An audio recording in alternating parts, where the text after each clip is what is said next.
बिस्मिल्लाहिर्रहमानिर्रहीम, अस्सलामुअलैकुम, good morning, खुश आमदीद, वेलकम सिटी एट 10 में। मैं हूँ आपकी मेज़बान सीमल हाशमी, इस दुआ के साथ कि आपका आज का दिन अच्छे तरीके से गुजरे। और नाज़रीन, जुमा आपको बहुत बहुत मुबारक हो। अक्सर कहा जाता है कि जुमे में आप ख़ास एहतमाम करते हैं या कोशिश करते हैं सफ़ेद रंग पहने। सफ़ेद रंग वैसे ही पाकी का एक एलिमेंट होता है उसके अंदर और एक नफासत सी नज़र आती है, तो मैं भी कोशिश करती हूँ। ऑल्दो मेरी प्रोड्यूसर साहब अक्सर नाराज़ हो जाती हैं कि वाइट कलर स्क्रीन पर क्यों पहना है, क्योंकि वो लाइट पे थोड़ा ब्लास्ट करता है। बट कभी कभी आपको अपनी मर्ज़ी भी चला लेनी चाहिए, कोई बात नहीं। आयशा नाराज़ ना हो, ईजी हो जाए। मैं कोई ऐसे राज नहीं खोलने वाली हमारी मीटिंग्स के, लेकिन चूँकि जुमा है, एक नई एनर्जी है और हमेशा मेरी कोशिश होती है कि सबके लिए दुआ करें। बल्कि मुझे कभी किसी ने ऐसे ही बोला कि हज़रत अली का वो कॉल है ना कि उस ज़बान से दुआ करनी चाहिए जिससे आपने कभी गुनाह नहीं किया। तो मौला से पूछा कि वो कौन सी ज़बान हो सकती है, उन्होंने कहा दूसरों की ज़बान। तो वो मुझे इतना दिल को लगी कि ऐसे गुजरते गुजरते चलते फिरते आप सबको दुआएं देते जाएं और उसके सदक़े में फिर अल्लाह ताला आपके लिए भी आसानियां पैदा करता है। और इसी सिलसिले में हमने एक सेगमेंट भी शुरू किया है, एक दिन एक नेकी, जिसमें हम कोशिश करते हैं कि एक तो एक अच्छा सा मैसेज आपके लिए ज़रूर उसमें दें और दुआ भी करवाएं। तो शामिल करते हैं एक दिन एक नेकी। सल्ली अला रसूलिहिल करीम। मेरे दोस्तों, बुज़ुर्गों, भाइयों, मेरी बहनों, आज का मेरा मैसेज ये है कि मुआफ़ करना सीख लीजिए, मुआफ़ करना सीखिए। इसीलिए कुरान कहता है वल काज़िमीन अल गैज़, लोग गुस्से को पी जाने वाले, वल आफ़ीन अनिन नास, लोगों को मुआफ़ करने वाले, वल्लाहु युहिब्बुल मुहसिनीन, अल्लाह ताला एहसान करने वालों से महब्बत करते हैं। इसमें मुझे एक हदीस याद आ गई। हज़रत अली इब्न हुसैन रज़ी अल्लाह ताला अन्हु की लोंडी थी। वो हज़रत अली इब्न हुसैन को वज़ू करवा रही थी, तो पानी ज़्यादा गिरा तो हज़रत अली इब्न हुसैन के कपड़े सारे गीले हो गए। तो हज़रत अली इब्न हुसैन को बड़ा गुस्सा आया। उस खातून ने फ़ौरन ये आयत पढ़ी वल काज़िमीन अल गैज़, गुस्सा पी जाने वाले। तो अली इब्न हुसैन उसी वक़्त गुस्सा पी ले। उसके बाद उसने ये जुज़ पढ़ा वल आफ़ीन अनिन नास, लोगों को मुआफ़ करने वाले। तो हज़रत अली इब्न हुसैन ने फरमाया अच्छा जा, मैंने तुझे मुआफ़ कर दिया। उसने आगे ये पढ़ा वल्लाहु युहिब्बुल मुहसिनीन, अल्लाह एहसान करने वालों से महब्बत करते हैं। तो हज़रत अली इब्न हुसैन ने फरमाया जा, मैंने तुझे आज़ाद कर दिया। इसलिए मेरे भाइयों, मेरी बहनों, मुआफ़ करना सीखो। अल्लाह मुझे भी आपको भी इस पर अमल करने की तौफ़ीक़ अता फरमाए। आमीन सुम आमीन। और इसी दुआ के साथ बाकायदा आगाज़ करेंगे आज के प्रोग्राम का। लेकिन जितना एनर्जेटिक और जितना पॉजिटिविटी से मैं कोशिश करती हूँ कि हमेशा प्रोग्राम को लेकर चलूँ, लेकिन वहीं पर जब ख़बरों पर नज़र डलती है, सिनेरियोज़ नज़र आते हैं, तो दिल परेशान सा हो जाता है। हमारे बागों के शहर को किसी की नज़र लग गई है। पहले कोरोना, फिर डेंगू अभी चल रहा है और स्मॉग की लपेट में इस वक्त मुसलसल शहर है। और अब यकीन जानिए कि कल रात को तो इस कदर स्मॉग थी कि सांस लेना मुश्किल हो रहा था और एक्चुअली आपकी आंखों में जलन महसूस हो रही थी। पूरी एक हेज़ की कैफियत जो है वो नज़र आ रही थी। और ये स्मॉग एयर पोल्यूशन है। इस पोल्यूशन में जो प्लूटेंट्स हैं वो आपकी बॉडी को बहुत बुरी तरह नुकसान पहुंचा सकते हैं। और ये बात हर तरह से माहिरीन जो हैं वो कोशिश कर रहे हैं कि मैसेज आम करें। लेकिन वहीं पर माहौलियात का डिपार्टमेंट, डिस्ट्रिक्ट गवर्नमेंट और पंजाब गवर्नमेंट जो अपेरेंटली तो बहुत एक्टिव नज़र आ रही है, लेकिन उसके समरात कुछ नज़र नहीं आ रहे क्योंकि स्मॉग कम होने में नहीं आ रही है। इस पर हम बात करेंगे आज। और इस वक्त अभी शहर की सिचुएशन क्या है, मौसम कैसा है और साथ ही साथ स्मॉग की कंडीशन क्या है, ये जानेंगे हम टुडेज़ वेदर में।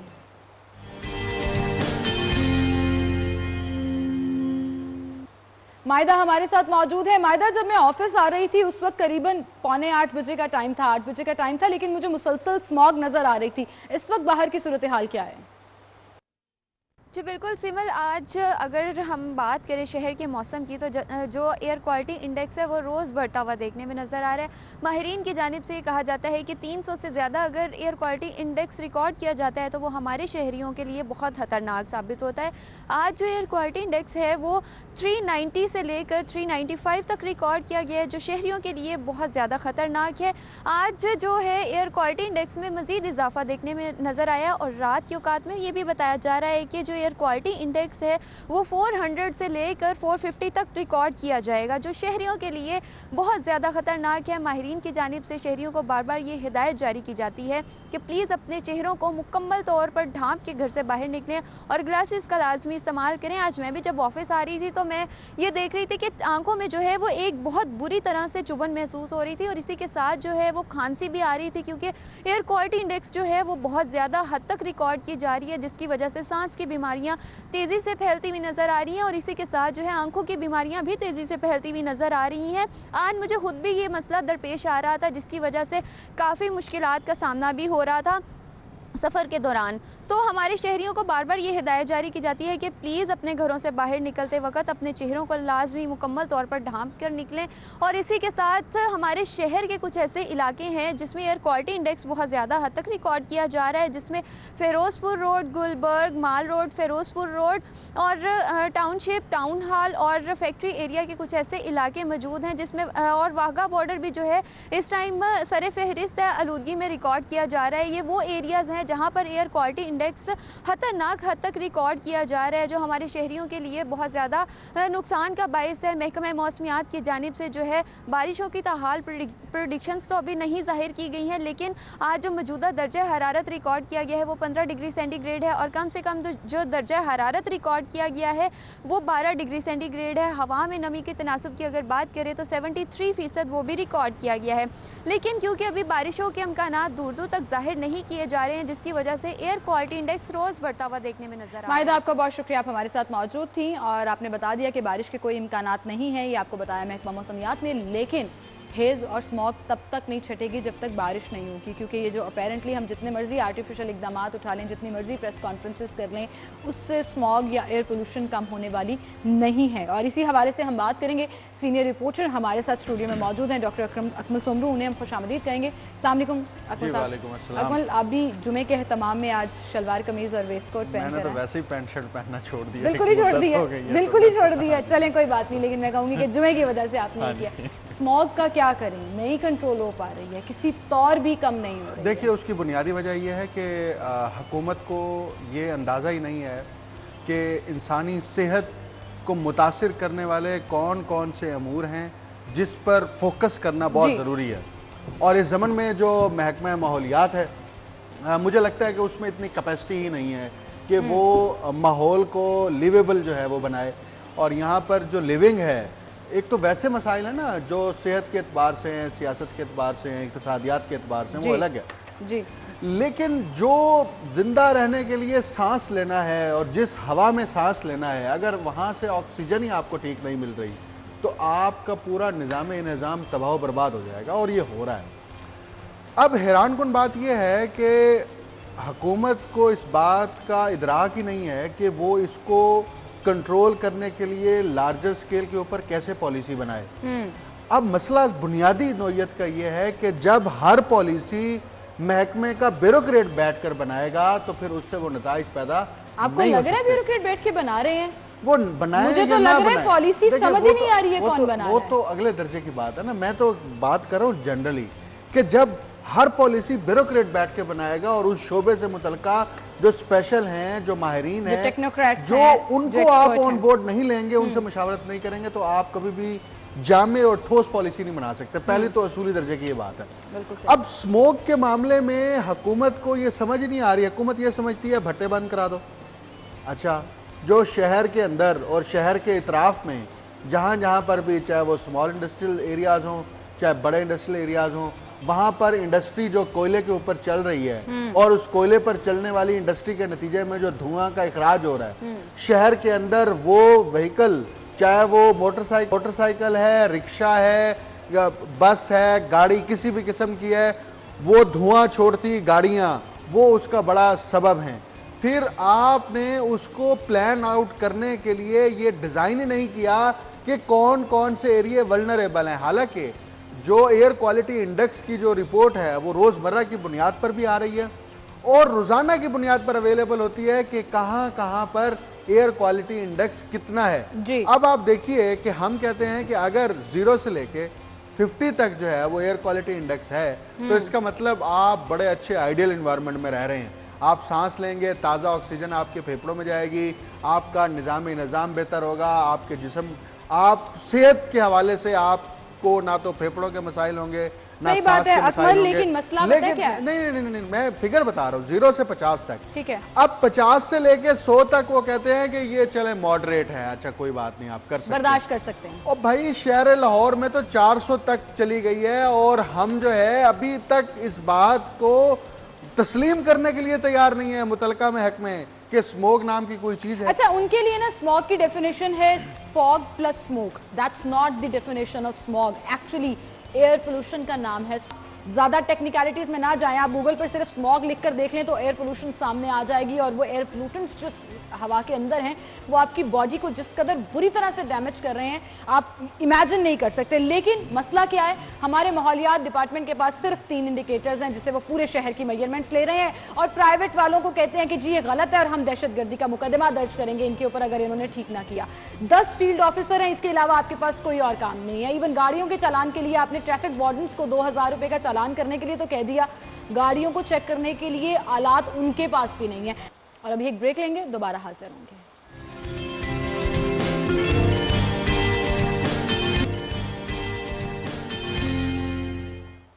Welcome back. एक बार फिर से आपको खुशामदीद कहेंगे। अक्सर इतना मज़ा आता है ना ऑफ एयर बातें करने का कि जब हम वापस आ रहे होते हैं ना तो अभी अकमल सोमनी साहब मुझे कह रहे थे आपको एक मज़े की बात बताऊं लेकिन वो मज़े की बात क्या है हम श्योर मैं उनसे ऑन एयर नहीं पूछूंगी, ये अगली ब्रेक में ही पूछूंगी। लेकिन फ़िलहाल जो मज़े की चीज़ें मुझे नज़र नहीं आ रही हैं अकमल सोमनी साहब, वो लेस्को के कारनामे हैं। मतलब हद हो गई, हर रोज़ कोई नया स्कैंडल, हर रोज़ कोई नया तमाशा मैं कहूँगी कि लगा होता है। एक और कारनामा आ गया जी, मीटर लगाए बगैर ही सारिफिन को लाखों के बिल भेजे। कल अभी हमने बेज़ाब्तगियों की, ओवर बिलिंग की और जिस तरह से बोगस बिल भेजे गए हैं उसकी खबर डिस्कस कर रहे थे। आज एक नया इशू खड़ा हो गया। देखिए लेस्को ना मुस्तकिल बुनियादों पर, मैं तो गुज़िश्ता एक दहाई की कम से कम बात करूँगा, वो बद इंतज़ामी का शिकार है। और वो बद इंतज़ामी में इसलिए आए रोज़ इजाफा होता चला जा रहा है कि हुकूमत का कोई प्रॉपर चेक एंड बैलेंस का सिस्टम नहीं है जी। या इवन नेशनल ट्रांसमिशन की जो कंपनी है, जो सरकारी सतह पर भी, फेडरल लेवल पर जी, भी, जी, जी। उनका भी कोई मौसर तरीके पर गिरफ्त नहीं है कि वो लेस्को के कम अज़ कम वो इकदामात जिसका बरह रास्त असर जो है वो सार्फिन पर है, और वो सार्फिन जो घरेलू सार्फिन है, अभी हम इंडस्ट्री के सार्फिन या कमर्शियल सार्फिन की बात नहीं कर रहे जी। तो वो बरह रास्त उसकी जद में आते हैं जब लेस्को की हाँ कोई भी बद इंतज़ामी होती है। अब देखिए कि ये सवालिया निशान नहीं है, ये कितनी बड़ी जो है वो आप गफलत कह लें, आप इसको जुर्म कह लें, आप इसको जो मर्जी नाम दे लें कि एक शख्स के यहाँ मीटर ही नहीं लगा हुआ, एक शख्स के पास मीटर है ही नहीं घर के अंदर इस्तेमाल करने के लिए, उस सारिफ को आप उस मद में बिल भेज देते हैं और उस बिल के ऊपर जो है वो मीटर की जाली तस्वीरें लगा कर मैं यही कहने लगी थी, चंद साल पहले आपको याद होगा जब ये पॉलिसी बनाई कि हम मीटर की तस्वीर मीटर रीडर जो है वो लेगा ताकि चोरी ना हो सके या मीटर रीडर की इन्वॉल्वमेंट से यूनिट आगे पीछे ना हो सके। अब देखें ये जो बिल चल रहा है ये इसी पर्टिकुलर बिजली बिल के ऊपर जो है, क्योंकि मीटर की तस्वीर कंपलसरी है, उसके बगैर बिल आप भेज नहीं सकते, तो वो जाली तस्वीरें लगा दी। और वो तस्वीरें लगा के इसका मतलब आपका पूरा महकमा इन्वॉल्व है। ये एक शख्स की, एक फर्द की जो बिलिंग का एक अंदर एक डिपार्टमेंट है, ये उसकी गलती नहीं है, पूरा ये बतौर महकमा जो है ये उसकी संगीन नौयत की ये गलती है, और जिस पर मेरा ख्याल में ये मामला इसको कानूनी शक्ल इख्तियार करनी चाहिए, और इसके अंदर जो महकमे के अफराद या महकमे के अंदर इदारा जाती सतह पर लोग शामिल हैं उनके खिलाफ सख्त कानूनी कार्रवाई की जानी चाहिए। कि आखिर आप एक तो चले वो है ना लाइन लॉसेस के नाम के ऊपर आप सार्फिन के यूनिट्स जो उसने इस्तेमाल ही नहीं किए होते, तो लाइन लॉसेस के यूनिट्स आप उसके बिल में डाल देते हैं और उसको देने पड़ते हैं। अच्छा, बहुत कम ऐसा है कि घरों के अंदर जब बिल आते हैं तो बिल के मीटर की तस्वीर को और बाहर जाके फिर मीटर के नंबर्स को आपस में मैच किया जाए कि यूनिट्स में फर्क है ये किसी को आता भी नहीं है। ये कल मैं और आमिर भाई ये डिस्कस कर रहे थे कि बड़े कम लोगों को ये एक्चुअली पता भी है कि वो अपने मीटर से रीडिंग जो है वो और जहां पर बहुत सारे मीटर लगे होते हैं, अगर बाज गली मोहल्लों की सतह पर एक खंबे के ऊपर 8-10 मीटर लगे हैं, तो बाज़ दफा तो पता ही नहीं होता कि मीटर कौन सा है।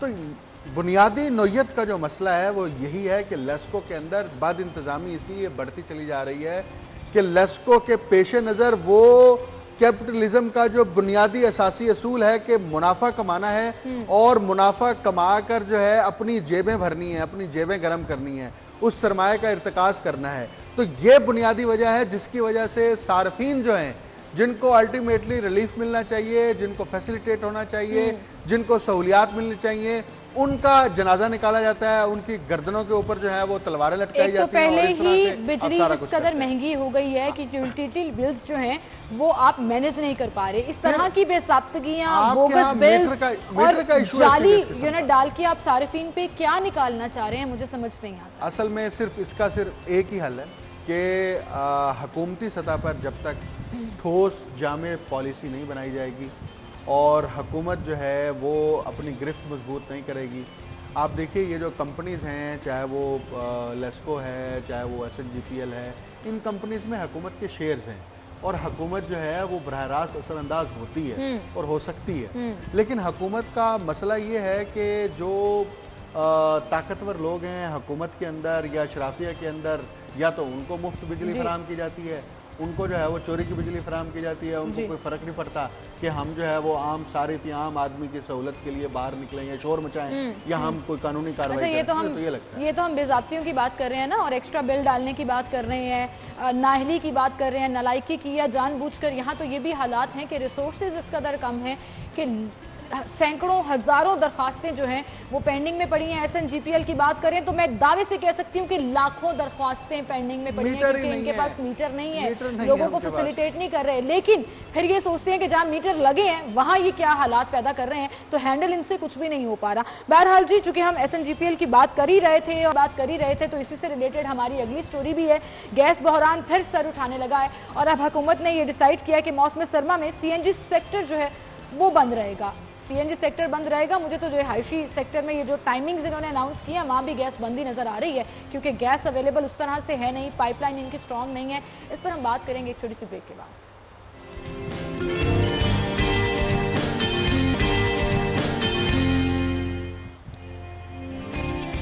Welcome back. एक बार फिर से आपको खुशामदीद कहेंगे। सर्दियों में गैस का बहरान जी, एक तरफ तो लोड शेडिंग शुरू हो जाएगी, बल्कि हो चुकी है और बहुत से इलाकों में अभी से जो है वो गैस गायब है, प्रेशर नहीं आ रहा। वहीं पर अब ये डिसाइड किया गया है, तजवीज़ आई है अभी तो, लेकिन एन इम्कान है कि ये हो जाएगा, CNG सेक्टर को 2 महीने के लिए गैस सप्लाई बंद होगी। देखिए CNG सेक्टर तो पहले ही बहुत ज़्यादा सुगड़ कर रह गया है और पहले जो हमारे यहाँ शहरों में भी और शहरों से बाहर CNG स्टेशन के ऊपर एक बहुत बड़ी गाड़ियों की लंबी कतारें नजर आती थी, वो खत्म हो गया। अब बहुत कम लोग हैं जो CNG इस्तेमाल करते हैं। पर भी तो ये कॉम्प्रोमाइज अब दूसरी साइड पर ये है कि दूसरी जो जनरल इंडस्ट्री है, अब यहाँ पर जनरल इंडस्ट्री में कौन कौन सी इंडस्ट्रीज़ हैं ये भी इनको बताना चाहिए कि हम जनरल इंडस्ट्रीज से क्या मुराद ले रहे हैं। एक वो इंडस्ट्री है जो यहाँ पर लोकल लेवल पे माल की सामान की खपत के लिए प्रोडक्शन करती है। एक वो इंडस्ट्री है जो एक्सपोर्ट इंडस्ट्री है, जो यहाँ पर चाहे वो कपड़ा हमारे यहाँ टेक्सटाइल मिल्स हैं या दीगर प्रोडक्ट्स जो हमारे यहाँ, जैसे सियालकोट के अंदर आप देखें स्पोर्ट्स की बहुत बड़ी इंडस्ट्री है, वहाँ पर मैन्युफैक्चरिंग होती है। अलाते जराई यहाँ पर बहुत ज़्यादा तैयार होते हैं, वो जाते हैं। मिलती रहेगी। अच्छा, अब जनरल इंडस्ट्री जो है उनको नहीं मिलेगी और CNG को नहीं मिलेगी, लेकिन इसके साथ 2 इंडस्ट्री को जो है वो इन्होंने कहा है कि हम तरजीह बुनियादों पर देंगे। एक सीमेंट इंडस्ट्री है जो गवर्नमेंट ने ये एक इस्टेब्लिश कर लिया है नैरेटिव कि हम जो कंस्ट्रक्शन इंडस्ट्री है उस पर हम ज़्यादा फोकस करेंगे। किसी ने प्राइम मिनिस्टर के दिमाग में ये बात डाल दी है कि इससे जुड़े 40 शोबे हैं जिससे रोज़गार पैदा होते हैं, और सूरत हाल ये है कि जब से हुकूमत ने कंस्ट्रक्शन इंडस्ट्री के ऊपर फोकस करना शुरू किया है उस वक्त से लेके अब तक तामीराती प्रोजेक्ट्स की कॉस्ट में एक नहीं कई 100 गुना इजाफा हो गया है और उसके मटेरियल में, उसके मटेरियल की कॉस्ट में भी इजाफा हो गया है। चाहे वो सरिया है, चाहे वो दरवाजे हैं, चाहे वो फर्नीचर है, चाहे वो सैनिटरी है, चाहे वो सीमेंट, रेत, ईंटें,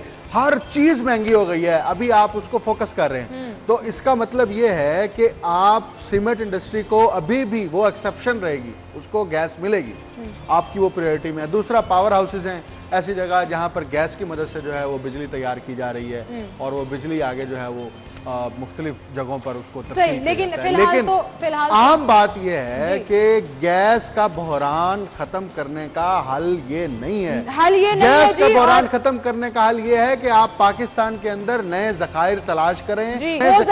वो जखायर जब इमरान खान साहब ऑपोजिशन में होते थे तो कहते थे कि एपीके में एक कुआं खोदें तो गैस निकल आती है, हमारे पास इतनी गैस मौजूद है, 3 साल में वो जखायर मिल नहीं सके, शायद किसी ने उस पर बात उन्होंने कुआं तो खोदा है लेकिन वो गैस के लिए नहीं, वो उन लोगों को उस कुएं में डालने के लिए जो जिंदा रहने की ख्वाहिश रखते हैं। बिल्कुल सही। अच्छा जी, हम एक साथ एक और खबर भी मैं इसके साथ डिस्कस करना चाहूंगी। ये तो आपने अपना तज्जिया दे दिया गवर्नमेंट के हवाले से, लेकिन फिलहाल गवर्नमेंट अपने लिमिटेड रिसोर्सेज में जो इकदाम कर रही है उससे हमने आपको आगाह किया। दूसरी जानिब एक और काम करने जा रही है जी, सड़कों पर आने वाली अब नॉन रजिस्टर्ड गाड़ियों को बंद करने का फैसला कर लिया गया है। अब जिनकी गाड़ियाँ रजिस्टर्ड नहीं है वो सड़क पर ना। देखिए जी, इन्होंने अब ये फैसला किया है, 3 महकमे मिलकर काम करेंगे। महकमा एक्साइज है जी, मुतलका थानों की पुलिस है और फिर इसके साथ सेफ सिटी अथॉरिटी। अब इन्होंने निशानदेही की है महकमे ने कि शहर के अंदर 10,000 के करीब ऐसी गाड़ियां हैं जो कि रोज़मर्रा की बुनियाद पर कैमरों में भी आती होंगी और वार्डन्स भी नोट करते हैं, जो इनके नंबर प्लेट्स नहीं हैं या जो रजिस्टर्ड नहीं है।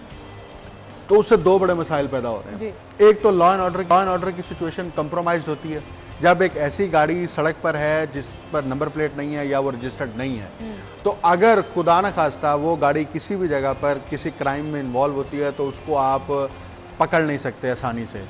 वैसे पकड़ी जाए तो एक अलग बात है, लेकिन आप ट्रेस नहीं कर सकते। लॉ एंड ऑर्डर का बड़ा सीरियस मसला है, नंबर 1। नंबर 2, महकमा हर साल अपने टारगेट सेट करता है रेवेन्यूज़ के हवाले से कि जब गाड़ियां सेल होती हैं उसका डेटा भी महकमे के पास पहुंचता है, तो उसके बाद जब उनकी रजिस्ट्रेशन नहीं होती तो इसका मतलब महकमे को पैसे नहीं आ रहे, महकमे के अंदर उसके जो रेवेन्यू है उसमें इजाफा नहीं हो रहा। तो महकमा ये चाहता है कि एक तरफ हम रेवेन्यू बढ़ा सकते हैं इस स्ट्रेटजी के जरिए से, दूसरी तरफ जो लॉ एंड ऑर्डर की सिचुएशन है उस पर भी हम ज्यादा मजीद गिरफ्त रख सकते हैं। ये उनके ज़हन में ये ठीक है। तो इसका मतलब लेकिन ये बात ठीक है कि आप जब गाड़ी लेते हैं, नई गाड़ी लेते हैं, 15 दिन 10 दिन महीने बाद आप उसकी रजिस्ट्रेशन कराएं और जो उसके बाई लॉज हैं उसको फॉलो करें। चला के पैसे बचाते हैं कि जब तक चलता है काम चलाओ। नहीं, वो ये है कि एक साल बगैर नंबर प्लेट के चला के अगले साल की नंबर प्लेट लगा के बेच देते हैं। मतलब फ्रॉड भी कमाल है जी। आप पकड़े जाएंगे, आपका ये फ्रॉड जुगाड़ जिसे हम आम ज़बान में कहते हैं वो नहीं चलेगा। अब जो है वो डिपार्टमेंट आपको धर लेगा और पकड़ लेगा। बहुत शुक्रिया जी अकमल सोनू, आप हमारे साथ मौजूद थे। नाज़रीन, हम एक ब्रेक की तरफ चलते हैं, उसके बाद हेडलाइंस जानिएगा, फिर प्रोग्राम का सिलसिला आगे बढ़ाएंगे। हमारे साथ रहिए।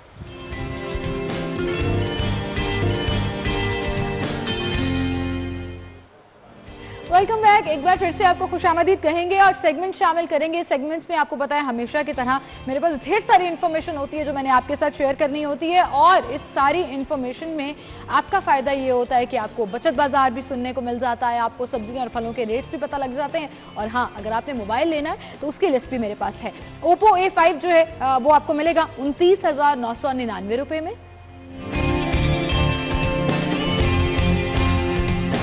ओप्पो A5 III अगर आप लेना चाह रहे हैं तो वो है 27,999 रुपये में।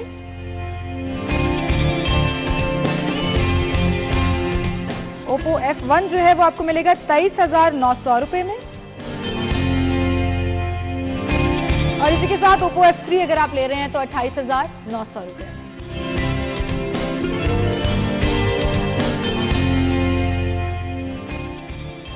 और इसी के साथ हम आगे बढ़ेंगे, अपने अगला सेगमेंट शामिल करेंगे जिसमें सब्जियों और फलों की बात होगी। ओपन मार्केट की सिचुएशन क्या है ये आपको बताएंगे आज के भाव में।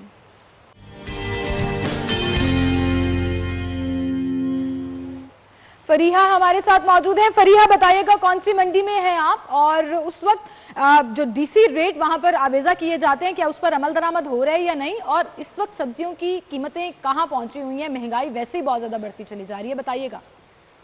इस वक्त मैं टाउनशिप सब्जी मंडी में मौजूद हूँ, जहाँ पे सब्जियों की जो कीमतें हैं उसमें कुछ कमी देखने को आई है। कुछ सब्जियों की जो कीमतें हैं उसमें इजाफा हुआ है, लेकिन जो कुछ सब्जी की कीमतें हैं उनमें कमी भी आई है। इस वक्त मेरे पास कुछ सब्जियों के रेट मौजूद है। अगर आपको मैं सब्जियों की कीमतों से आगाह करूँ तो जो प्याज दर्जा अव्वल का है वो मार्केट में 40 से 45 रुपये में फ़रोख्त किया जा रहा है, जबकि प्याज जो दर्जा दोम का है वो 34 से 36 रुपये में फ़रोख्त किया जा रहा है। जबकि जो टमाटर है इसकी कीमत में कमी देखने को आई है। गुज़िश्ता रोज़ 150 से 180 रुपये में फ़रोख्त होने वाला टमाटर टमाटर आज मार्केट में 130 से 135 रुपए में दस्तयाब है, जबकि टमाटर दर्जा दोम जो है वो 120 से 125 रुपए में फ़रोख्त किया जा रहा है। लहसुन देसी 155 से 160 रुपए में, और जबकि जो चाइना का लहसुन है उसकी कीमत में इजाफा देखने को नज़र आ रहा है। गुज़िश्ता रोज़ 180 से 200 रुपए फ़रोख्त होने वाला चाइना का जो लहसुन है वो आज मार्केट में 275 से 285 रुपए में दस्तयाब है। अदरक चाइना 315 से 325 रुपए में, और हरी मिर्च 100 से 110 रुपए में मार्केट में दस्तयाब है। इसी तरह अगर हम बात करें कुछ मौसमी सब्जियों के हवाले से, तो जो आलू की कीमत है वो 60 से 70 रुपए में फ़रोख्त किया जा रहा है, जबकि जो आलू दर्जा दोम है वो 65 से 70 रुपए में फ़रोख्त किया जा रहा है। भिंडी जो है वो 110 से 115, अरबी 60 से 62, शिमला मिर्च जो गुज़िश्ता रोज़ 200 से 250 रुपए में फ़रोख्त की जा रही थी, आज वो मार्केट में 170 से 177 रुपए में फ़रोख्त की जा रही है। जबकि जो करेले की कीमत है वो 80 से 85, भिंडी जो है वो 100 से 115 रुपए में फ़रोख्त हो रही है। मेथी की जो कीमत है उसमें भी जो है वो कमी देखने को आई है। 80 रुपए बिकने वाली जो मेथी है वो 50 से 55 रुपए में फ़रोख्त की जा रही है। फूल गोभी 60 से 65, टिंडे देसी 150 से 155, टिंडे जो फार्मी है वो 60 से 62 रुपए में मार्केट में फ़रोख्त हो रहे हैं, जबकि जो मटर है वो 170 से 180 रुपए में फ़रोख्त किए जा रहे हैं। पालक 30 से 35 रुपए में, और जो घिया कद्दू है वो 60 से 62 रुपए में फ़रोख्त किया जा रहा है। सब्जियों की कीमतों में जो ये कमी देखने की आई है, इससे जो मुतवस्तित तबका है ये उसके लिए बहुत एक खुशखबरी की बात है, क्योंकि इससे जो है गरीब आदमी के घर का जो है चूल्हा वो भी चलेगा और उनको जो 2 वक्त की रोटी है वो दस्तयाब होगी। जी फरीहा, आपका बहुत शुक्रिया, आप हमारे साथ मौजूद थी। इसी के साथ नाज़रीन आगे बढ़ेंगे और मीट रेट्स अगर आपको हम बताएं, ज़ैनत शॉप पर आप जा रहे हैं तो बीफ जो है वो आपको मिलेगा 630 रुपये किलो में, और बीफ कीमा जो है वो अवेलेबल है 735 रुपये किलो। इसी के साथ मटन जो है वो आपको मिलेगा 1450 में, मटन कीमा है 1585 रुपये। रेट के मुताबिक जिंदा मुर्गी जो है वो आपको मिलेगी 251 रुपए में, और उसका बना हुआ गोश्त है जी 364 रुपए। अंडों की बात करें तो रिटेल पे अंडे हैं 185 रुपए, होलसेल पर 183 रुपए, और गोरमे पर अंडे अवेलेबल हैं 184 रुपए दर्जन।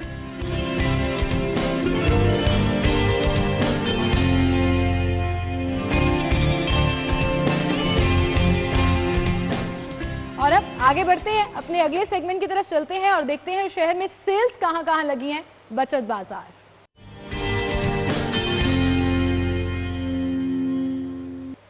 बचत बाजार में सबसे पहले हमारे पास सेल है जी जनरेशन पर, आपको अप टू 60% तक ऑफ मिलेगा।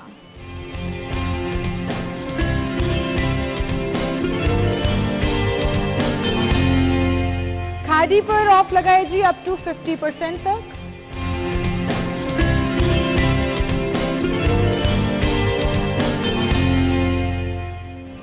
लाइमलाइट अप टू 50% तक ऑफ।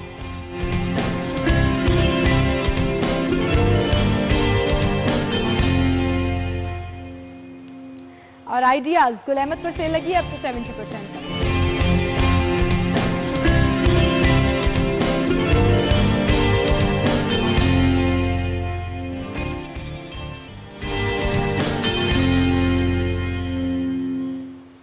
एक नजर डालिए करेंसी एक्सचेंज रेट्स पर।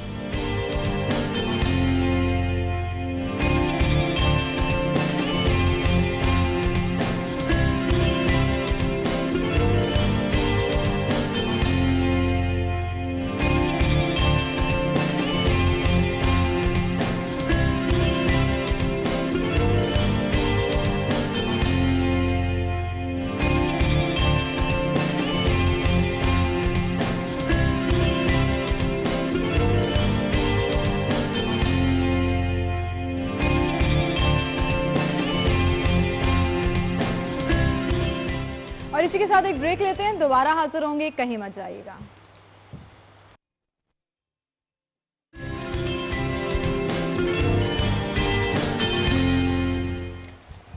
Welcome back. एक बार फिर से आपको खुशामदीद कहेंगे। नाज़रीन, ये पूरा हफ्ता डायबिटीज़ के हवाले से ऑब्ज़र्व किया जा रहा है, और ऑब्ज़र्व करने से मुराद ये है कि डायबिटीज़ क्यों होती है, कैसे होती है, इसकी अवेयरनेस आम आवाम तक पहुंचाएं, और कैसे हम अपने लाइफस्टाइल को चेंज करके इसको मैनेज कर सकते हैं, डायबिटीज़ होने से बच सकते हैं। और अगर खुदा न खास्ता आपको डायबिटीज़ है तो कैसे आप उसको मैनेज कर सकते हैं खाने पीने से, और फिर इस वक्त सूरत हाल क्या है ओवरऑल, क्योंकि हर साल हम जब भी रेशो काउंट करते हैं तो हर गुजरते साल के साथ साथ पाकिस्तान में डायबिटीज़ के पेशेंट्स की रेशो भी बढ़ती चली जा रही है। इसकी क्या वजूहत हैं, इस पर आज हम बात करेंगे। हमारे साथ स्टूडियो में आयशा नासिर मौजूद हैं, माहिर ग़िज़ाइयात, जो हमें बताएंगी कि कैसे हमने अपना लाइफस्टाइल चेंज करना है और बेहतरी की तरफ जाना है। अस्सलाम वालेकुम, thank you so much Ayesha आपकी तशरीफ़ आवरी के लिए। और हमारे साथ हमारे सीनियर रिपोर्टर हेल्थ बीट को कवर करते हैं, डॉक्टर्स के साथ रहते हैं हमेशा, और इन तमाम इन्फॉर्मेशन बड़े ही पोलाइट अंदाज में आवाम को समझाने की कोशिश भी करते हैं, इन्फॉर्मेशन भी देते हैं। जाहिद चौधरी साहब हमारे साथ मौजूद हैं। अस्सलाम वालेकुम चौधरी साहब। जी वालेकुम। बहुत शुक्रिया आपकी तशरीफ़ आवरी के लिए।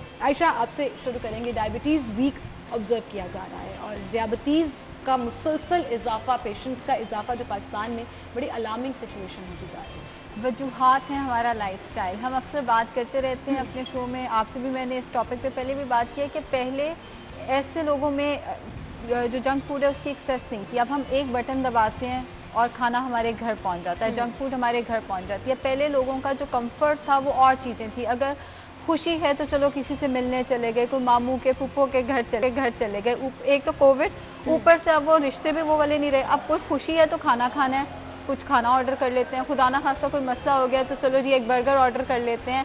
हर चीज़ हमारी खाने के इर्द गिर्द है। बच्चे ने अच्छे नंबर लिए हैं तो चॉकलेट्स उसको दिला दो। पहले पार्क लेके जाते थे, अब चॉकलेट्स। तो हमने अपना सारा जोर, अपना सारा ध्यान खाने की तरफ लगा लिया और आउटपुट उतनी नहीं है। आउटपुट उतनी ना होने से मुराद ये, जितना हम खा रहे हैं हम उसको बर्न तो कहीं कर नहीं रहे। बर्न करने के लिए आपको जाना है जी पार्क्स के अंदर, आपको फिजिकल एक्टिविटी बढ़ानी है। पहले ज़माने में लोग 18-18, जब आप बड़ों से पूछें वो कहते हैं हम 18-18 किलो खा लेते थे, लेकिन वो एक गांव से दूसरे गांव पैदल जाया करते होते थे। अब हम खा तो दर्जन किलो हम भी जाते हैं, लेकिन बैठे वहीं रहते हैं या धूप सेक लेते हैं ज़्यादा। अच्छा, ये आपकी बड़ी इंपॉर्टेंट बात है कि हम फिजिकल एक्सर्शंस नहीं करते या हम फिजिकल एक्टिविटी में उस तरह से इन्वॉल्व नहीं है। खाया पिया वहीं बैठ गए और वो फिर जितना खाया पिया है वो सारी कार्ब्स, वो सारी जितनी भी उसके अंदर एनर्जी है वो आपके अंदर कहीं ना कहीं स्टोर हो गई और फिर आप ओबेसिटी की तरफ जाते हैं, जो कि एक मेन कॉज है डायबिटीज़ का भी। ज़ाहिर साहब आपकी तरफ हम आएंगे। हॉस्पिटल्स में आप देखते हैं कि पहले शाज़र और नाज़र या हम सोचते थे कि 40 से ऊपर 45 से ऊपर लोगों को डायबिटीज़ होगी, अब बहुत अर्ली एज में भी ये शुरू हो गई है। क्या ऑब्ज़र्व किया आपने ओवर द ईयर्स, ये जो डायबिटीज़ के पेशेंट मुसलसल बढ़ते चले जा रहे हैं? ठीक है, अभी जिस तरह बता रही हैं आयशा कि सबसे बुनियादी जो चीज़ है वो है आपका लाइफस्टाइल, और ये बच्चों तक पे इसका इम्पैक्ट आया है कि उसमें बहुत बड़ी तब्दीली आ गई है। एक बिल्कुल पैराडाइम शिफ्ट है हमारे यहाँ, और हम दुनिया जो है वो सेहतमंद तर्ज ज़िंदगी के पीछे भाग रही है और हम उसके बिल्कुल उलट जा रहे हैं। बिल्कुल सही। सर्दियों में हम हर जगह जो है वो हमारी अब घर, ऑफिस, गाड़ी एयर कंडीशन है, वो हमें गर्मी नहीं लगने देती। सर्दियों में हर चीज़ जो है वो आपको हीटेड मिलती है, वो हर जगह जो है वो आपकी जो है ना वो कवर्ड है, एक वार्म जो है ना वो आपको एनवायरनमेंट मिलता है ना। आपको आप ठंड से भी बच जाते हैं, आप जो है वो गर्मी से भी बच जाते हैं, आप वर्स्ट वेदर का मुकाबला भी नहीं करते, आप बाहर जो है ना वो ओपन एयर में भी नहीं जाते। आपकी आउटडोर एक्टिविटी जो बच्चों की ख़ास तौर पे वो खेल कूद की एक्टिविटी ख़त्म हो गई है। बच्चे अब एक्सर्शन तो करते ही नहीं हैं। बच्चों को ना आप स्कूल भेजें तो वो ना उन्होंने कोई आउटडोर गेम करनी है, घर आके उन्होंने ज़्यादा से ज़्यादा जब लैपटॉप मोबाइल के ऊपर गेम्स खेलनी है। तो उस सूरत में फिर ऊपर से जंक फूड का इंटेक होगा तो डेफिनेटली बच्चों में भी, और ये बड़ी अलार्मिंग सिचुएशन है। जो माहिरीन है उनका ये कहना है कि पिछले 20 साल में हमारे यहाँ ये एक वबा की शक्ल आलमोस्ट इख्तियार कर गई है कि 20 साल पहले जो नंबर ऑफ पेशेंट था, आज वो नंबर ऑफ पेशेंट जो है वो उससे कई गुना बढ़ चुका है और बड़ी तेज़ी के साथ अब उसको जो है ना वो उसमें इजाफा देखने में आ रहा है। और पाकिस्तान का शुमार इस वक्त आप देखें तो पाकिस्तान दुनिया के टॉप जो कंट्रीज़ हैं जो अंडर जो है ना वो डायबिटिक अटैक हैं वो उनमें शामिल है कि हमारी डायबिटीज़ जो है ना वो हमारे यहाँ सबसे ज़्यादा होती जा रही है। बिल्कुल सही। और इसकी वजह सिर्फ और सिर्फ ये लाइफस्टाइल है। बिल्कुल, वजह सबसे ज़्यादा लाइफस्टाइल है और मिस मैनेजमेंट है कि हम मैनेज नहीं कर पाते हैं और हम कहते हैं कि जब सर पे पड़ेगी तो देखी जाएगी, हो गई तो देख लेंगे, नहीं होगी तब तक ज़िंदगी गुजारो। ये एटीट्यूड जो है वो कहीं ना कहीं बहुत ज़्यादा डेंजरस होता है। और फिर आयशा, जैसे हम डायबिटीज़ को जिक्र कर रहे हैं तो ये सिर्फ शुगर हाई और लो होने का मसला नहीं है, ये मुझे लगता है इस तमाम मेजर बीमारियों का कॉज भी है। दिल की बीमारी, गुर्दों की बीमारी, आपके पूरे के पूरे सिस्टम को डैमेज कर सकती है डायबिटीज़। बिल्कुल इस हवाले से थोड़ा सा बताइएगा कि क्यों बहुत ज़रूरी है, खुदा ना खास्ता अगर आपको डायबिटीज़ है तो वो मैनेज करें। डायबिटीज़ अगर मैनेज नहीं होती तो सबसे वर्स्ट चीज़ जो आती है वो आती है उंगलियां कटना शुरू, एम्प्यूटेशन जिसको कहते हैं, कि अगर आपकी डायबिटीज़ मैनेज नहीं होती तो खुदा ना खास्ता पाँव हाथों की उंगलियां कटना शुरू हो जाती हैं। ये वर्स्ट केस है। अब जो शुरू में चीज़ें आती हैं वो आपकी आ जाती हैं बार बार आपको भूख लगना, बार बार प्यास लगना, आप सब में बैठे हैं बार बार वॉशरूम जाना, जो कि क्वाइट एम्बैरेसिंग है, जो काफ़ी एम्बैरेसिंग हो जाता है। इसके अलावा गुर्दों के फेलियर की बड़ी वजह बनती है डायबिटीज़। अगर आप डायबिटीज़ को मैनेज नहीं कर रहे तो वो ज़ाहिर है कहीं ना कहीं आपके गुर्दों पे अटैक करेगी और कहीं ना कहीं गुर्दों के फेलियर की, और फिर साथ पैरेलल चलती है डायलिसिस। मतलब एक तरफ इंसुलिन चल रही है, दूसरी तरफ आपकी डायलिसिस चल रही है, या एक तरफ शुगर की मेडिकेशन और दूसरी तरफ डायलिसिस, और दोनों को मैनेज करना बहुत पेनफुल हो जाता है। उससे बेहतर है कि आप शुगर को एक दफ़ा मैनेज कर लो। अगर तो टाइप 1 डायबिटीज़ है जिसमें इंसुलिन की ज़रूरत होती है तो उसको दवाई से ही मैनेज करना है, मतलब उसका कोई ऑल्टरनेटिव नहीं है, उसको आपने दवाई से मैनेज करना है। बट टाइप 2 को आप अपना लाइफस्टाइल थोड़ा सा मॉडिफाई करेंगे तो टाइप मतलब आप खाने पीने की चीज़ों से ही अपनी शुगर को बेहतर कर सकते हैं कि मिनिमम आप दवाई की तरफ जाएं और आप in a longer run insulin avoid. बिल्कुल ऐसे ही, और टाइम पे आप अपनी चीज़ों को मैनेज करना शुरू करें। ये नहीं कि आज कंट्रोल है तो चलो जी मिठाई खा ली, मतलब अगर वो कंट्रोल है तो वो कंट्रोल रहनी चाहिए। ये नहीं कि उसको चैलेंज कर दो, मिजाजी जो है बिल्कुल ऐसे ही। 2 दिन हम अच्छी डाइट करते हैं, तीसरे दिन फ्रिज में जो पड़ा है हम वो निकाल के खाना शुरू कर देते हैं। मैं समझती हूँ ये हमारी नेचर है, जिस चीज़ से हमें मना किया जाता है हमें उस चीज़ की क्रेविंग ज़्यादा होती है। लेकिन मैं अपने पेशेंट्स को कहती हूँ बच्चे और बड़े में यही फ़र्क है ना कि आपका सेल्फ कंट्रोल बहुत अच्छा होना चाहिए। आपको किसी चीज़ की क्रेविंग हो रही है आपको पता होना चाहिए बुरी है। बिल्कुल सही, और ये चीज़ बहुत ज़्यादा ज़रूरी है। क्या खाना है क्या नहीं खाना, डूज एंड डोंट्स क्या है डायबिटीज़ में, इस पर भी अभी हम बात करेंगे। और इसके साथ साथ जैसे आपने इंसुलिन और मेडिसिन का जिक्र किया तो मैं ज़हीर चौधरी साहब से पूछना चाहूँगी कि गुज़श्ता 3 सालों में हम जैसे जिक्र करते हैं कि मेडिसिन की कीमत बहुत गई है, और उसी में एक मेन मेडिसिन जो है वो इंसुलिन है जो डायबिटीज़ के पेशेंट्स यूज़ करते हैं, उसमें भी 300% इजाफा हुआ है।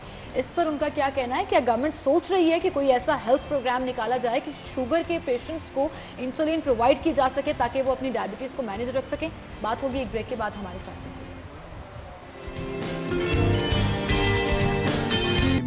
Bubblyfy Live.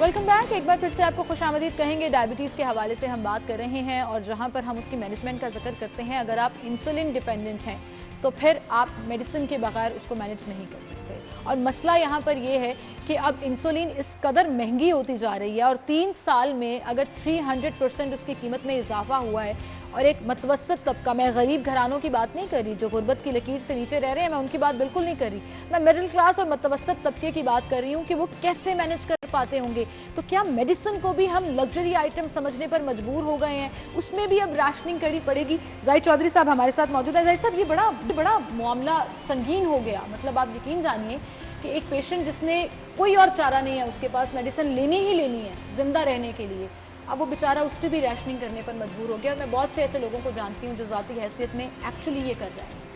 देखिए, पहली बात तो ये कि सीमल ये आज तक समझ नहीं आई इसके पीछे क्या रीज़न्स हैं, क्योंकि इंसुलिन जो है वो इसकी कभी भी इस तरह प्राइसेस में इजाफा नहीं हुआ। लेकिन गुज़श्ता 3 साल के दौरान पता नहीं इसको क्या पर लग गए हैं और क्या वजूहत हैं, वो गवर्नमेंट बताने से कासर है। ड्रग रेगुलेटरी अथॉरिटी पाकिस्तान जो है वो शायद इसकी वजूहत से वैसे ही लाइलम है, क्योंकि वो ड्रैब का तो काम नहीं करते ना, ड्रैब का तो वो कंसर्न नहीं है ना, उन्हें तो शायद वो ख़रीदनी भी ना पड़ती हो। और दूसरा ये कि वो वहाँ पे जो लोग बैठे हैं उनके अपने बहुत सारे कॉम्पिटेंसी के इश्यूज़ हैं, उनके कंट्री के साथ लॉयल्टी के इश्यूज़ हैं, मतलब बहुत सारी चीज़ें ऐसी हैं जो ऑलरेडी क्वेश्चन हैं ड्रैब के हवाले से। इसलिए ड्रैब से तो कोई तवक्को की नहीं जा सकती, लेकिन ये गवर्नमेंट को बहरहाल ये सोचना चाहिए था। आप तो बात कर रही हैं ना कि इसकी इंसुलिन की कीमत बढ़ गई, 300% से ज़्यादा बढ़ी है। इससे बड़ा जो इसमें डायलेमा है वो ये है कि इंसुलिन इस्तेमाल कौन करता है। ओवरवेलमिंग मेजॉरिटी जो आपके पेशेंट्स हैं उसमें 50% से ज़्यादा वो लोग हैं जो रिटायर्ड लाइफ गुजार रहे हैं। बिल्कुल सही, बिल्कुल सही। या तो वो सरकारी मुलाजमीन है या वो किसी कंपनी से, किसी प्राइवेट सेक्टर से, कहीं से, लेकिन अब वो बच्चे बड़े हो गए, अब वो सारा उनकी एज अब 60+ है, अब वो घर पे हैं, बुढ़ापा तारी हो गया या उन्होंने खुद से कर लिया। अब वो जो चीज़ है वो उनको उनके लिए ज़्यादा उनको जो है ना वो प्रॉब्लम इसलिए आ रही है कि देखें एक पेंशनर है अगर तो उसकी लिमिटेड सी पेंशन है, आपने उसका 3 गुना का एक्सपेंडिचर बढ़ा दिया। जो बंदा 5,000 की इंसुलिन जो है वो एक माह में इस्तेमाल कर रहा था 4 से 5,000 की, आप उसको ले गए हैं 14 से 15,000 रुपए पे। अब वो इतने पैसे कहाँ से अफोर्ड करेगा? अब वो क्या करेगा? वो डेफिनेटली अपनी जो है ना वो डोज कम करेगा, उसके जो है ना वो नागे बढ़ा देगा। इसका इम्पैक्ट क्या आएगा? उसकी अपनी सेहत के ऊपर। जब जाहिर है आपकी शुगर अनकंट्रोल्ड होगी, शुगर का प्रॉब्लम ही ये है, आप शुगर को कंट्रोल रखें, शुगर आपको कुछ नहीं कहती। आपका शुगर जो है ना वो का लेवल जो है वो कंट्रोल से बाहर हो जाए, ये आप सबसे पहले आपकी बनाई ले जाएगा, उसके बाद आपकी किडनी ले जाएगा, फिर उसके बाद आपके वाइटल ऑर्गन सारे डैमेज करेगा और अल्टीमेट हत्ता कि आपके खून की शरियानों तक को जो है ना वो उसमें तक जो है वो तंगी पैदा कर देगा, उन तक को मुतासर करेगा। और साहब आपने ये बात बिल्कुल ठीक की। अब वो जो लोग हैं शख्स अगर वो शुगर में है वो कैसे मैनेज कर रहा है, और फिर एक घर में अगर 2 शुगर के पेशेंट्स हैं ऑब्वियसली फिर देखें क्या सूरत हाल होगी। और ये इतना ज़्यादा अलार्मिंग है, लेकिन अनफॉर्चुनेटली बड़ी ही बदकिस्मती है कि अभी तक अरबाब इख्तियार ने इस पर कोई तवज्जो नहीं दी कि ये कौन सी ऐसी जो है वो उफ्ताद आ पड़ी थी कि आपने शुगर की जो कीमतें हैं इसकी इंसुलिन की वो बढ़ा दी हैं, इसकी मेडिसिन बढ़ा दी है और इन लोगों के ऊपर आपने इम्पेक्ट डाल दिया है जो बेचारे उसको अफोर्ड नहीं करते। बिल्कुल ठीक कह रहे हैं। आयशा आपको भी शामिल गुफ्तगू करेंगे। एक तरफ तो मेडिसिन ऑब्वियसली हम जैसे डिस्कस कर रहे हैं कि आउट ऑफ रीच भी हैं बहुत से, एक मेजर परसेंटेज के लिए प्राइस भी बहुत ज़्यादा है, लेकिन खाना पीना ऐसी एक चीज़ है जिसको हम कंट्रोल करके मैनेज कर सकते हैं। तो शुगर पेशेंट्स के लिए डूज और डोंट्स क्या हैं खाने में? हम छोटी छोटी सीमल गलतियाँ ऐसी कर रही होते हैं जिसकी वजह से शुगर बढ़ी होती है। बेचीनी का इस्तेमाल नहीं करना, मीठे का इस्तेमाल नहीं करना, ये हम सबको पता है, लेकिन कभी कभी हम डाइट में कुछ और गलतियाँ कर रहे होते हैं, जैसे दूध और फ्रूट का इकट्ठे इस्तेमाल करना शुगर बढ़ा देता है। दूध के अंदर नेचुरल शुगर है लैक्टोज, फ्रूट के अंदर नेचुरल शुगर है फ्रुक्टोज। 2 शुगर्स इकट्ठी होंगी तो शुगर बढ़ने के चांसेस हैं। जैसे हम नाश्ते में दूध का ग्लास ले लिया, साथ में दलिया ले लिया और साथ में फ्रूट रख लिया। अब ये तीनों डिफरेंट काइंड ऑफ कार्बोहाइड्रेट्स हैं। ऑल्दो फ्रूट और दूध कार्बोहाइड्रेट्स की कैटेगरी में नहीं आते, लेकिन इनमें कार्ब्स हैं। कॉम्बिनेशन ऐसा बनाया आपने, तीनों चीज़ें हेल्दी हैं, दलिया भी हेल्दी है, दूध भी हेल्दी है, फ्रूट भी, लेकिन कॉम्बिनेशन की वजह से शुगर आपकी बढ़ सकती है। अगर आप दलिया ले रहे हैं पानी के साथ में, दूध का 1 गिलास आप उसमें डाल सकते हैं, लेकिन उसमें दूध पकाना नहीं है और दूध भी कम होना चाहिए, दलिया भी कम होना चाहिए। ये नहीं कि दूध जैसे हमें आदत है लीटर का इकट्ठे डाल देते हैं, ये नहीं करना। फिर खजूर नहीं आएगी इसके अंदर। जैसे हम खजूर डाल देते हैं वो फ्रुक्टोज का बहुत अच्छा सोर्स है। ऑल्दो आपकी शुगर मैनेज्ड है और शुगर पेशेंट्स अक्सर खजूर खा भी लेते हैं, लेकिन इस केस में ना सेब डालना है ना खजूर, फिक्का दलिया खाने की आदत डालें। ठीक है। उसके बाद जब हम 11-12 बजे स्नैक की दफ़ा पे आते हैं, जूसेस नहीं पी सकते भाई, fresh fruit juice, grep fruit का जूस पीने लग जाते हैं, नहीं अलाउड। आप एक वक्त में 1 फ्रूट खा सकते हैं। अगर आप जूस पीते हैं तो फ्रुक्टोज ज़्यादा हो रही है, फ्रूट शुगर ज़्यादा हो रही है, जो आपकी शुगर कहीं ना कहीं ख़राब करेगी। ठीक है। फिर हम दोपहर के खाने की बात करते हैं। दोपहर के खाने में जो रायता और दही हम साथ ले लेते हैं वो शुगर बढ़ा सकता है, उसमें भी कार्बोहाइड्रेट्स हैं। पहले हम रोटी चावल का इस्तेमाल कर ही रहे हैं, ऊपर से रायता, हम एडिशनल दही के कार्बोहाइड्रेट्स आ रहे हैं। इसी तरह दाल और रोटी का इस्तेमाल या दाल और चावल का इस्तेमाल भी शुगर बढ़ा सकता है और ये बहुत कम लोग जानते हैं। दोनों में कार्बोहाइड्रेट्स हैं। हमें लगता है दाल सिर्फ प्रोटीन है, दाल प्रोटीन प्लस कार्बोहाइड्रेट है। पहले रोटी से कार्ब्स आए, ऊपर से दाल से कार्ब्स आते हैं, कॉम्बिनेशन ऐसा। अगर दाल खानी है तो अब बेचारे लोग सोच रहे होंगे किस तरह खाएं। चम्मच से खाएं, दाल को सूप की तरह खाएं। बिल्कुल ऐसा ही है। मलकटानी सूप होता है ना, it's one of my favourite by the way, लेकिन आप दाल सूप की तरह आई गेस ज़हीरुद्दीन बाबर थे जो जब अफगानिस्तान से आए थे तो उन्होंने कहा था कि मुझे समझ नहीं आ रही बड़े सगीर के लोग अनाज के साथ अनाज खा रहे हैं। तो हमारी ये थोड़ी सी बात सिर्फ हम ही करते हैं, दाल चावल कोई कॉम्बिनेशन नहीं है, अनाज के साथ अनाज ना खाएं। लेकिन पसंद बहुत लोगों के आयशा, बहुत लोग आपकी ना एतराज़ भाई चौधरी साहब भी आपको देख रहे हैं, आपको दाल चावल पसंद है? देखिए ये तो एक जिसे कहते हैं कि किसको पसंद नहीं, किसको पसंद नहीं है, सही है। लेकिन जो डायबिटीज़ के पेशेंट हैं वो उनको थोड़ा केयरफुल, बिल्कुल ऐसा ही है। शाम के टाइम पे अगर आपने स्नैक्स लेने हैं तो आप कबाब वगैरह का इस्तेमाल कर सकते हैं। यहाँ पे जैसे हम रस खा लेते हैं, हम बिस्किट खा लेते हैं, भाई शुगर फ्री बिस्किट्स आजकल आ गए। अब मार्केट करना है शुगर फ्री बिस्किट को, इसमें चीनी नहीं है, बने तो मैदे से ही हुए हैं, गंदा अंडा भी डला है, कार्ब है, ऑयल है, गंदा अंडा भी डला हुआ है, तो वो हेल्दी कैसे है? जस्ट बिकॉज उसमें शुगर नहीं है तो वो शुगर के पेशेंट्स खा सकते हैं। तो शाम में आपको कबाब वगैरह बना के कम से कम ऑयल में वो ग्रिल करके या एयर फ्राई करके वो खा लें, या वैसे आप कोई भुने हुए चने होते हैं या कोकोनट स्लाइसेस हैं, नारियल के जो स्लाइसेस हैं वो बड़ी अच्छी ऑप्शन है, कुछ ऐसा खा लें या नट्स वगैरह खा लें। रात का खाना दोपहर के खाने की तरह, सलाद ज़रा ज़्यादा लें। एप्पल साइडर विनेगर बहुत अच्छा है शुगर के पेशेंट्स के लिए। उसका पानी में घोल के नहीं पीना, पानी के घोल के नहीं पीना। एसिड है 2-3 महीने के बाद आपको ट्रबल करना शुरू कर देगा और फिर चीज़ें संभाली नहीं जाएंगी। सलाद पे डाल के लेना है हमेशा उसको। एप्पल साइडर विनेगर, सिनेमन बहुत अच्छी है। दालचीनी, 1 इंच दालचीनी का टुकड़ा रात को पानी में भिगो के रखते हैं, उठते साथ ही वो पी लें। 15 दिन से ज़्यादा नहीं करना। सिनेमन भी कहीं ना कहीं आपकी किडनी के लिए इतनी अच्छी नहीं है कि आप इसको सालों साल चलाएं। सफ़ेद जीरा बहुत अच्छा है, 1 चुटकी सफ़ेद जीरा यानी 1/4 टीस्पून सफ़ेद जीरा रात को पानी में भिगो दें, उठते साथ ही वो पी लें। ज़बरदस्त। ये तो छोटे छोटे टिप्स जो हैं वो बता दी हैं आयशा ने, और ये वैसे भी हेल्थ के लिए बड़ी अच्छी होती हैं, वज़न कंट्रोल करने में भी आपको मदद करती हैं। ये साइड पे मुझे आयशा ने बताया था, मैंने कहा ये टिप भी मैं आपको बता दूँ। चलिए साहब, जाते जाते कुछ लग रहा है आपको गवर्नमेंट, ये थोड़ा सा रोशनी डाल दीजिएगा, जैसे हम बात कर रहे थे कि कुछ इसके ऊपर फोकस करेंगे या कीमतें कम कर दें या खुद से कोई इनिशिएटिव ले लें और मुस्तहिक और गरीब लोगों को कोई एहसास कर लें, उनका एहसास प्रोग्राम नहीं कर लें, एक्चुअली एहसास कर लें। देखिए, ये जो संडे गुजरा है 14 नवंबर, ये वर्ल्ड डायबिटीज़ डे है और हम पूरा हफ्ता ही इसको मना भी रहे हैं और इस पर बात भी हो। जी जी। तो गवर्नमेंट के जो कंसर्न्स हैं उसका अंदाज़ा आप इससे लगा लें कि अभी तक गवर्नमेंट ने ये इंसुलिन के हवाले से ही कोई नोटिस नहीं लिया, कीमतों का ही नोटिस नहीं लिया। और आप ये देखें ना, एक तो इसका नोटिस नहीं लिया, सेकेंडली जितने आपके सरकारी हॉस्पिटल्स हैं उनमें आप इंडोर में जो दाखिल पेशेंट है उनको तो किसी हद तक किसी सिफारिश पे, अदरवाइज़ आप तो इंसुलिन ना किसी को प्रोवाइड करते हैं। गवर्नमेंट सरकारी तौर पे तो किसी को ये प्रोवाइड ही नहीं करती। तो लामहला ये इंसुलिन सब पेशेंट्स ने खुद से अब बाज़ार से ही ख़रीदनी है और इस्तेमाल करनी है, लिहाजा वो इस इम्पैक्ट से बच नहीं सकते।